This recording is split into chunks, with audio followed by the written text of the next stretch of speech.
लोकसभा में immigration bill pass.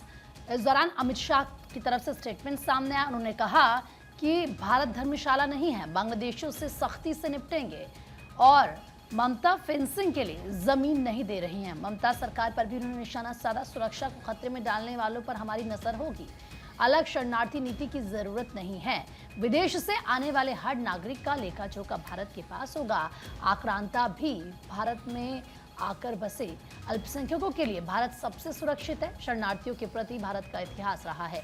तो देखिए किस तरीके से केंद्रीय गृह मंत्री अमित शाह ने जब इमिग्रेशन बिल पास हुआ, इस दौरान उनकी तरफ से तमाम बातें कही गई। और देखिए किस तरीके से बार बार ये कहा जा रहा है जो इमिग्रेशन बिल बेहद ज़्यादा ज़रूरी है। जो अवैध तरीके से हिंदुस्तान में आकर घुसपैठे रहते हैं और धीरे धीरे देखिए किस तरीके से उनका कुनबा बढ़ता जाता है। ये देश की संप्रभुता के लिए भी खतरा होता है, सिक्योरिटी के इशू से भी ये खतरा होता है। और ऐसे में कोई हिंदुस्तान, भारत कोई धर्मशाला नहीं है कि कोई भी किसी देश से आया उठकर और यहाँ रह ले इलीगल तरीके से। तो ये पॉसिबल नहीं है और ये होने नहीं दिया जाएगा। इसी को लेकर केंद्रीय गृह मंत्री अमित शाह की तरफ से ये तमाम बातें कही गई। उन्होंने कहा कि अलग शरणार्थी नीति की ज़रूरत नहीं है। अमित शाह की तरफ से और भी कई अहम बातों का जिक्र इस दौरान किया गया। इमिग्रेशन बिल जब पास हुआ और साफ उन्होंने कहा कि जो बांग्लादेशी हैं उनसे सख्ती से निपटेंगे, क्योंकि आप देखिए जब अभियान चलाया जा रहा है अलग अलग जगह तो किस तरीके से अवैध तरीके से रह रहे बांग्लादेशी मिल रहे हैं, जो कि देश की सुरक्षा के लिए एक बड़ा खतरा है। तो वहीं लोकसभा में गृह मंत्री अमित शाह ने तमाम इन बड़ी बातों का जिक्र करते हुए कहा कि ये देश धर्मशाला नहीं, कानून का पालन जरूरी है। नई प्रवासी नीति नई संसद में बन रही है। रोहिंग्या बांग्लादेशी अशांति के लिए आते हैं, बांग्लादेशी अशांति फैलाएंगे तो एक्शन होगा। जो व्यापार निवेश के लिए आएगा उसका स्वागत है। खराब इंटेंशन वालों के लिए कड़ा प्रावधान होगा। क्या कुछ कहा गया आपको सुनाते हैं। राष्ट्रीय सुरक्षा या सार्वजनिक स्वास्थ्य के लिए खतरा पाया जाएगा, उसको प्रवेश की अनुमति नहीं दी जाएगी।